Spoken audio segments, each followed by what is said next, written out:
दोस्तों, मैं हूं अख्तर खान और आप देख रहे हैं सीबीसी न्यूज राजस्थान का उदयपुर पोस्ट। और आज की क्या खास खबरें हैं, तो पहले हेडलाइन पर एक नजर डाल देते हैं। सबसे पहले बात करेंगे भाजपा विधायक मदन दिलावर की।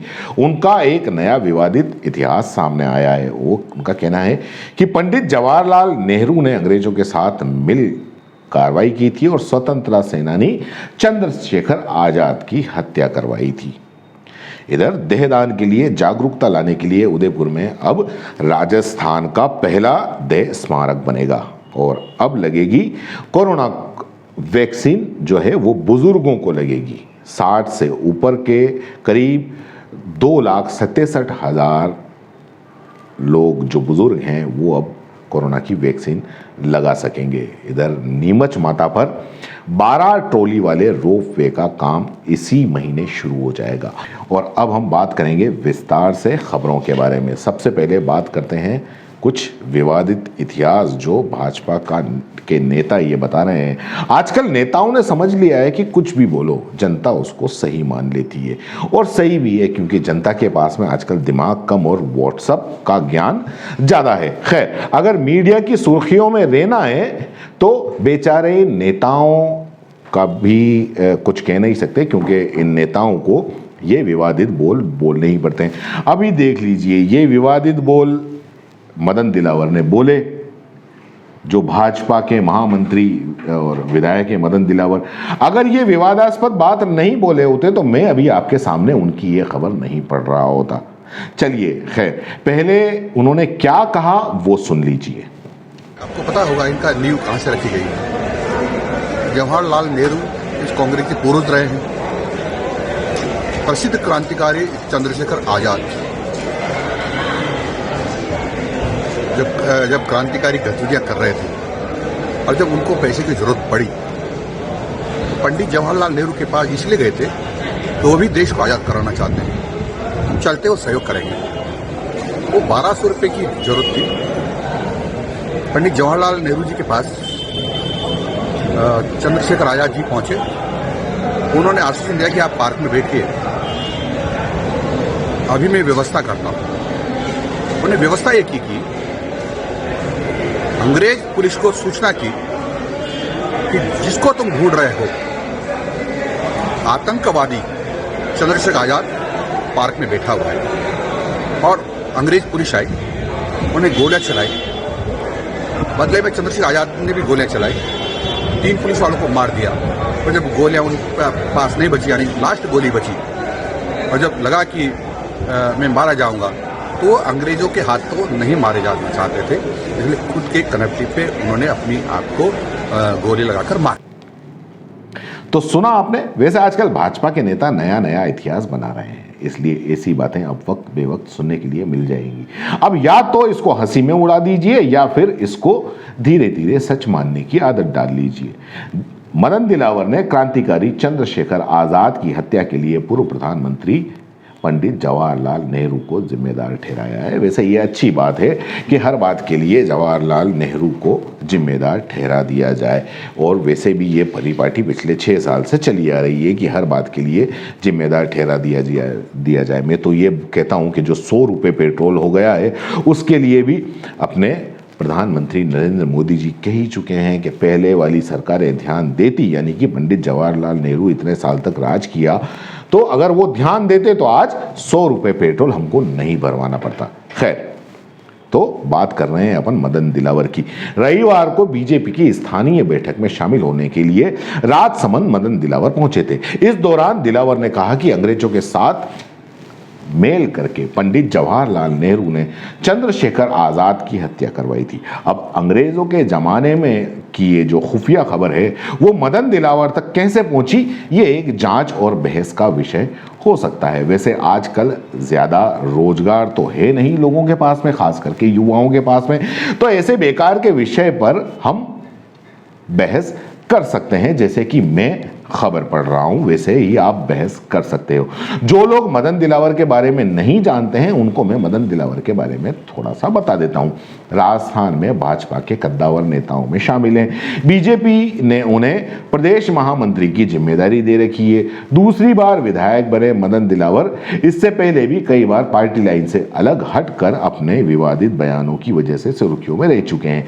बीजेपी विधायक मदन दिलावर का विवादों से पुराना नाता है। इससे पहले दिलावर ने किसानों को लेकर भी विवादित बयान दिया था। उन्होंने उस वक्त कहा था कि दिल्ली में उग्रवादी किसानों के रूप में आंदोलन कर रहे हैं और किसानों के चिकन बिरयानी खाने से ही देश में बर्ड फ्लू फैल रहा है।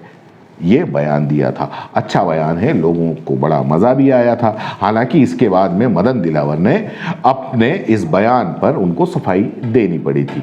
ये एक ट्रेंड चल गया है कि आप विवादित बयान दो, खबरों की सुर्खियां बनो और उसके बाद में अगर बवाल मचे तो सफाई दे दो। बाद में सारा मामला ठंडा हो जाता है।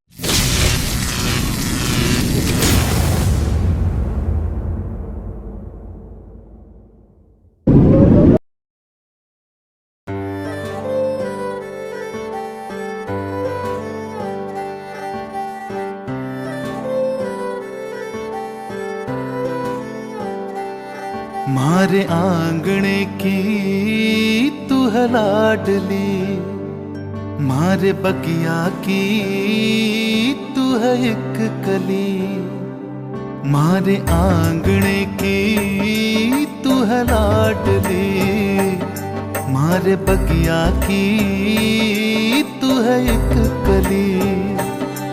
जद छोड़ के तू जाएगी हमें लाडो, याद तेरी घनी आएगी।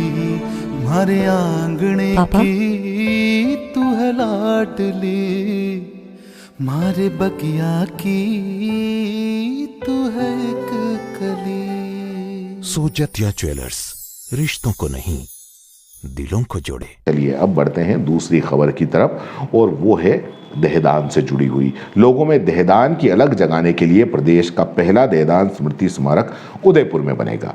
यह मार्च तक आरएनटी मेडिकल कॉलेज परिसर में स्थापित हो जाएगा। प्रिंसिपल डॉक्टर लाखन पोसवाल ने बताया कि इसका जो आकार है वो किसी वट वृक्ष की तरह होगा। इस 10 फीट ऊंचे पेड़ की टहनियों और पत्तों पर अब तक देहदान करने वाले मेवाड़ के 125 लोगों के नाम लिखे जाएंगे। तो आप ये जान लो कि अब तक जो मेवाड़ के अंदर देहदान किया है वो करीब 125 लोगों ने किया है। इसके लिए लाल रंग का पत्थर आगरा यानी कि यूपी से मंगवाया गया है और इस जो बड़े वृक्ष की जो आकृति है आबू रोड पर ये दी जा रही है। स्मारक के लिए करीब 2500 वर्ग फीट एरिया आरक्षित किया गया है ताकि बाल चिकित्सालय, एमबी और जनाना अस्पताल में आने वाले जो तीमारदार हैं वो आराम के साथ स्मारक को देखकर देहदान की प्रेरणा ले सके। स्मारक के पास महर्षि दधीची की कथा शिलापट पर लिखवाई जाएगी। साउंड सिस्टम के जरिए कर्ण जो कानों को अच्छा लगे ऐसी आवाज में महर्षि की कथा चलती रहेगी। आपको बता दें कि इसके पहले जयपुर में भी एक ऐसा स्मारक स्थापित किया जा चुका है, लेकिन वो अंगदान का स्मारक है, देहदान का नहीं है। देहदान का राजस्थान में ये पहला स्मारक बनेगा और इस स्मारक का जो उद्देश्य है वो सभी समाज, सभी धर्म में ट्री ऑफ लाइफ के महत्व को बता सके और उसका संदेश दे सके। दान की हुई देह मेडिकल के छात्र करके एक नया शोध करते हैं और वो उनके काम आ सके। आपको बता दें कि एक व्यक्ति के अंगदान से 5 लोगों को एक नया जीवन मिलता है। Retina, cornea, liver, kidney, heart, pancreas जैसे अंगों को प्रत्यारोपित कर जरूरतमंद लोगों को एक नई जिंदगी दी जा सकती है। अंगदान ब्रेन डेड की स्थिति में ही किया जा सकता है। ब्रेन डेड व्यक्ति को वेंटिलेटर पर रखकर अंगों को जरूरत के लिए डोनेट कर सकते हैं, लेकिन सामान्य मौत पर अंगदान संभव नहीं है। मौत के बाद देह का दान किया जा सकता है। अब बात करेंगे कोरोना वैक्सीन की। कोरोना वैक्सीन जो कोरोना वॉरियर थे उनको तो लगी रही थी, लेकिन अब ये जो कोरोना वैक्सीन है अब बुजुर्गों को लगेगी। सोमवार से यानी कि आज से लगना शुरू हो गई है। सोमवार से 60 साल से ऊपर के वरिष्ठ नागरिकों को कोरोना के टीके लगना शुरू हो गए हैं। यानी कोरोना के खिलाफ उनके जीवन को सहारा देने के लिए टीके के रूप में नई लाठी उनको मिल रही है। इसके अलावा 45 साल से अधिक उम्र के इन लोगों को कोरोना का टीका लगाया जाएगा जिन्हें गंभीर बीमारी है। पूरे राज्य भर में करीब 59,75,836 लोगों को ये लगाया जाएगा जिनकी उम्र 60 के पार है। इसमें उदयपुर जिले के कितने हैं वो भी जान लीजिए। उदयपुर जिले के 2,67,496 हैं। अब ये सब भी कोरोना के टीके लगवा सकेंगे उदयपुर जिले के ये लोग। उदयपुर में 20 सरकारी और 11 प्राइवेट स्वास्थ्य केंद्रों पर टीकाकरण होगा। निजी अस्पतालों में जो इसकी दर है वो तय कर ली गई है और ये दर आप फिर सुन लीजिए निजी अस्पतालों में, क्योंकि निजी अस्पतालों में लूटने का चलन है। कई बार मैं खबरों में आपको बता देता हूं, लेकिन आप ये और सुन लीजिए। करीब 250 रुपये, करीब नहीं माफ़ कीजिए, निजी अस्पतालों में इसकी दर 250 रुपये प्रति डोज तय की गई है। इसमें 150 रुपये वैक्सीन की डोज की कीमत है, जबकि 100 रुपये में सिरिंज और अन्य सर्विस शामिल है। सरकारी अस्पताल में वैक्सीन मुफ्त लगाई जाएगी। अगर हम सर्विस चार्ज आदि को हटाने के बाद कोरोना के प्रति डोज 150 रुपये भी बुजुर्गों की कीमत मान लें तो 59,75,000 बुजुर्गों को एक एक डोज लगाने में करीब 89,63,75,400 रुपया खर्च आएगा।